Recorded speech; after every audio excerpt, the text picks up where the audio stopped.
Hello student, how are you. आज हम first period में जैसे सदाचार पढ़ते हैं तो सदाचार का हम पार्ट 22 यानी कि चैप्टर 22 प्रामाणिकता का फल ये पढ़ेंगे। ठीक है, जैसे कि आपको पता है कि हम सबसे पहले अपने चैप्टर की रीडिंग करते हैं और आफ्टर रीडिंग हम उसका वर्क करते हैं। तो सेम वही प्रोसेस है बच्चों, हम लेकर चलेंगे। पहले हम चैप्टर को रीड करेंगे, उसे समझेंगे, देन उसका हम क्लास वर्क करेंगे और क्लास वर्क करने के बाद जैसे आप अपनी कॉपी को चेक कराते थे सेम उसी तरह से आप अपने वर्क को ग्रुप पर सेंड करेंगे, जिससे पता चलेगा कि आप भैया बहन कितना वर्क कर रहे हैं और कितना नहीं कर रहे हैं। आपको हैंड टू हैंड अपना सारा का सारा वर्क करना है, कोई भी वर्क आपको डिले नहीं करना है। ठीक है, तो चलिए सबसे पहले हम अपनी चैप्टर को पढ़ते हैं कि इसके अंदर क्या है। महाराष्ट्र के प्रसिद्ध संत नामदेव महाराज एक बार घूमते घूमते किसी गांव में पहुंचे। रात्रि का समय था, सामने से एक चोर आ रहा था। नामदेव महाराज को देखकर ये ठिठका और घबराता हुआ आगे बढ़ गया।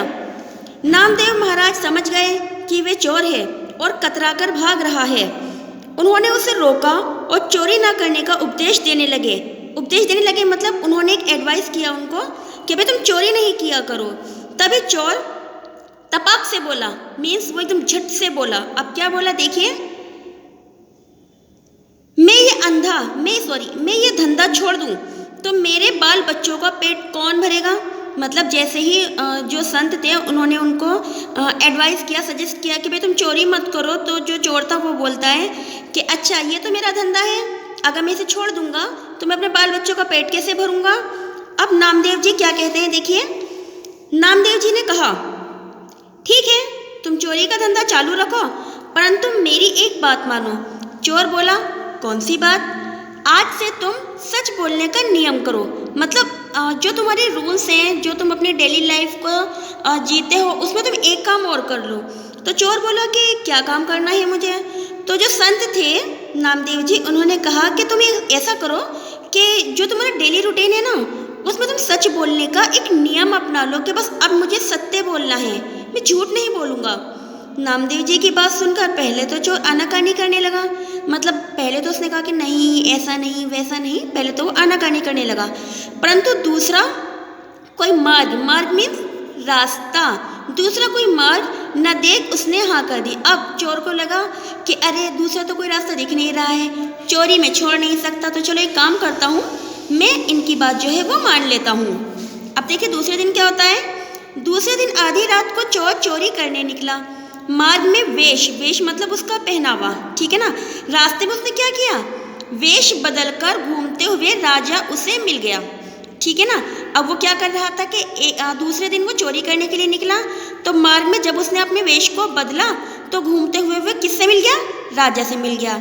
राजा ने पूछा राम राम भाई कहाँ चले। तो चोर ने क्या कहा, चोरी करने। ये क्यों किया चोर ने, क्योंकि जो संत थे संत जी ने उनसे क्या कहा था कि भाई तुम चोरी छोड़ नहीं सकते, कोई बात नहीं मत छोड़ो, एक काम करो तुम सच बोलने का जो रास्ता है ना उसे अपना लो। तो चोर ने ऐसे ही कहा। अब वो दूसरे दिन जब चोरी करने के लिए निकला तो रास्ते में उसने अपने कपड़े बदल लिए। जब कपड़े बदले तो उनको एक राजा मिल गए। राजा ने पूछा कि भाई राम राम जी भैया कहाँ जा रहे हो। तो चोर ने कहा मैं चोरी करने जा रहा हूँ। ऐसा स्पष्ट उत्तर सुनकर राजा को तो बहुत आश्चर्य हुआ। सीधी सी बात है भाई, जब कोई चोर हमसे कहेगा कि मैं तो चोरी करने जा रहा हूँ तो हम भी हैरत में पड़ जाएंगे कि अरे भाई ये चोरी करने जा रहा है तो हमें बता क्यों रहा है। चोर भी विवश था, विवश यानी कि मजबूर था। क्यों था, क्योंकि उसने पहले ही संत जी से क्या कर दिया था, संत नामदेव जी जो थे उनसे उन्होंने वादा कर लिया था कि मैं अब जो हूँ क्या नहीं करूँगा, असत्य नहीं बोलूँगा, यानी कि मैं सत्य बोलूँगा। उसने नामदेव जी को सच बोलने का वचन जो दिया था, जैसे मैंने आपको बताया ना कि उसने प्रॉमिस किया था कि मैं अब झूठ नहीं बोलूँगा सच बोलूँगा। राजा ने सोचा क्यों ना इसकी परीक्षा ली जाए। अब राजा जो थे उन्होंने सोचा कि क्यों भाई इनका टेस्ट ले लिया जाए, क्या ये सच बोल रहे हैं या झूठ बोल रहा है। राजा ने चोर से कहा अच्छा हुआ जो तुम मिल गए, मैं भी चोर हूँ, राजमहल में चोरी करने जा रहा हूँ, चलो मेरे साथ, मैं तुम्हें अंदर जाने का गुप्त मार्ग दिखाता हूँ। अब राजा जो थे उन्होंने सोचा कि चलो भाई इनकी परीक्षा ले ली जाए। तो उन्होंने चोर से कहा कि भाई तुम चोर हो तो मैं भी चोर हूँ और मैं भी चोरी करने जा रहा हूँ। तो मैं चोरी करने कहाँ जा रहा हूँ, राजा के महल में जा रहा हूँ। तो मुझे वहाँ का जो है ना गुप्त रास्ता पता है, मतलब एक ऐसा रास्ता पता है जो किसी को नहीं पता।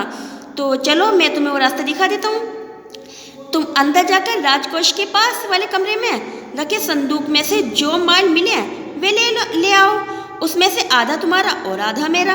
अब उन्होंने कहा कि राजकोष के पास जो एक कमरा है उसमें एक बड़ा संदूक रखा हुआ है, और उस संदूक में जो भी माल मतलब तुम्हें मिलेगा, चाहे वो सोना चांदी हो, चाहे वो पैसे हो, चाहे वो कुछ भी हो, तो वो क्या होगा, आधा तुम्हारा होगा और आधा मेरा होगा। कुछ सोचकर चोर राजा के साथ चल पड़ा।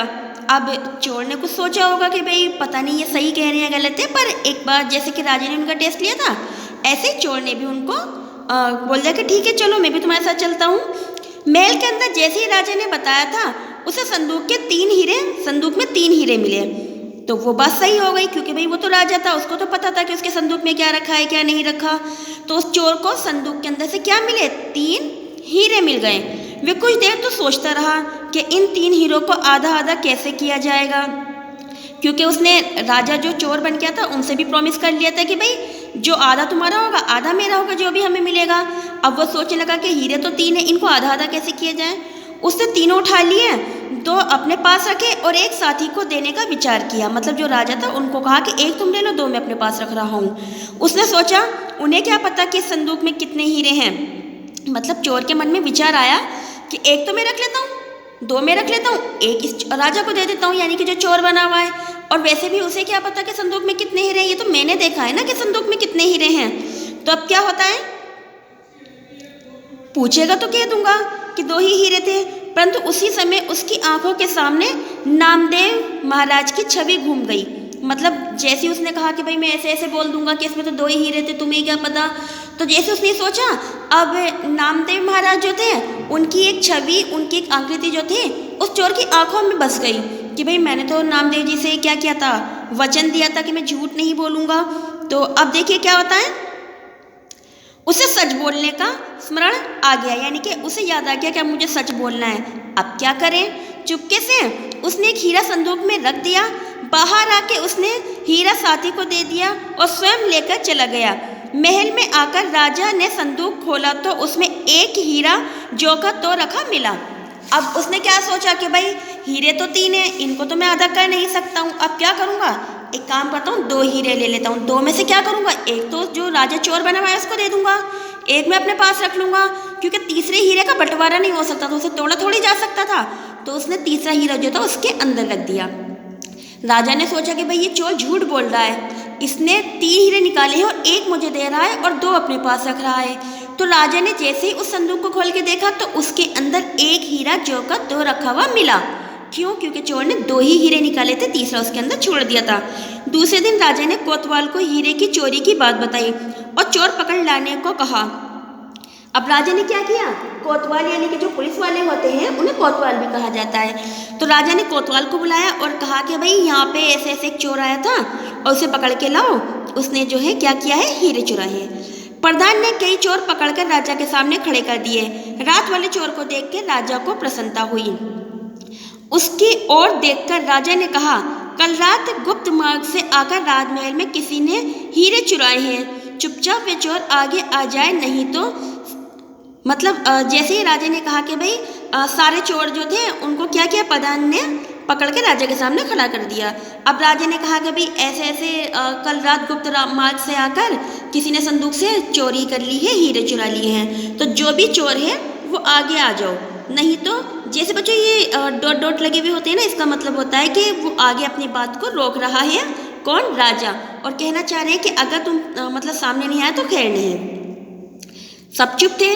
राजा को क्रोध आया, वे कुछ ऊंचे स्वर में चिल्लाया, मतलब उसने जोर से चिल्लाया राजा ने, सच सच बताओ किसने चोरी की। मतलब उसने क्वेश्चन किया कि बताओ किसने चोरी की है। तो चोर को नामदेव महाराज को दिया हुआ वचन क्या हुआ, याद आ गया। स्मरण मतलब याद आ गया कि मतलब नामदेव महाराज ने कहा था कि सच बोलना है, झूठ नहीं बोलना है। वे बोला, महाराज मैंने चोरी की है। क्यों, क्योंकि चोरी तो उसने ही की थी, उसे सच बोलना था। उससे तो क्वेश्चन पुटअप किया गया था ना कि भाई किसने चोरी की है। उसने कहा मैंने चोरी की है। तो राजा कहते हैं तुमने। राजा ने कोतवाल से कहा संदूक ले आओ। कोतवाल ने जब संदूक खोला तो उसमें एक हीरा उसमें मिला, तो उसका मन ललचाया और मतलब उसने सोचा चोरी तो हुई है, चोर ने हाँ भर ली, मतलब हाँ भर ली है, फिर क्यों ना हीरा मैं ले लूँ। तो मतलब जैसे राजा ने उनसे कहा कि जाओ, कोतवाल से कहा कि जाओ ऐसे ऐसे वहाँ पे एक संदूक रखा है, उसे उठा के लाओ। कोतवाल ने संदूक को खोला और देखा कि इसके अंदर एक हीरा है। अब कोतवाल सोच रहे हैं कि जब चोर ने कह ही दिया है कि मैंने चोरी की है, तो क्यों ना इस हीरे को मैं ही चुरा लूँ और कह दूंगा कि भाई ये तो चोर ने ही चुराया है, ठीक है ना। तो अब कोतवाल ने जो था वो हीरा ले लिया। उसने ऐसा ही किया और खाली संदूक राजा के सामने ले जाकर रख दिया। जबकि रात राजा उस संदूक को देख चुके थे, उसके अंदर एक हीरा मौजूद था। राजा कोतवाल का दुराचार समझ गया। राजा ने जब मतलब देखा कि कोतवाल ने हीरा चुरा लिया, तो वो उसका व्यवहार जो था वो समझ गया। उसने चोर से कहा, कल रात की पूरी घटना सुनाओ। चोर ने घटना सुना दी और राजा के सामने हीरा रख दिया। उसी समय राजा ने अपने पास का हीरा रखते हुए कोतवाल से कहा, अब अपने पास का हीरा तुम निकालो। कोतवाल ने घबराते हुए हीरा रख दिया। अब क्या हुआ कि जब राजा को तो पता चल ही गया था कि भाई ये जो हीरा चुराया, ये किसने चुराया, ये तो कोतवाल ने चुराया है। तो अब राजा चोर से कहते हैं कि भाई रात की पूरी घटना सुनाओ, रात को क्या क्या हुआ। तो जो चोर था उसने पूरी की पूरी घटना सुनाई कि भाई मैंने ऐसे किया ऐसे किया ऐसे किया। तो राजा ने कहा कि चलो अपना हीरा निकालो, संदूक के अंदर रख दो। चोर ने हीरा निकाला, संदूक के अंदर रख दिया।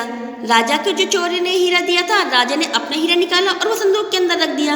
अब राजा ने मतलब जब कोतवाल की तरफ देखा और कहा कि जल्दी से अब तुम भी हीरा इसके अंदर रख दो, तो घबराते हुए कोतवाल ने भी वो हीरा वहीं रख दिया। राजा ने चोर से कहा, मुझे तुम जैसा सत्यनिष्ठ और सत्यव्रती मंत्री चाहिए।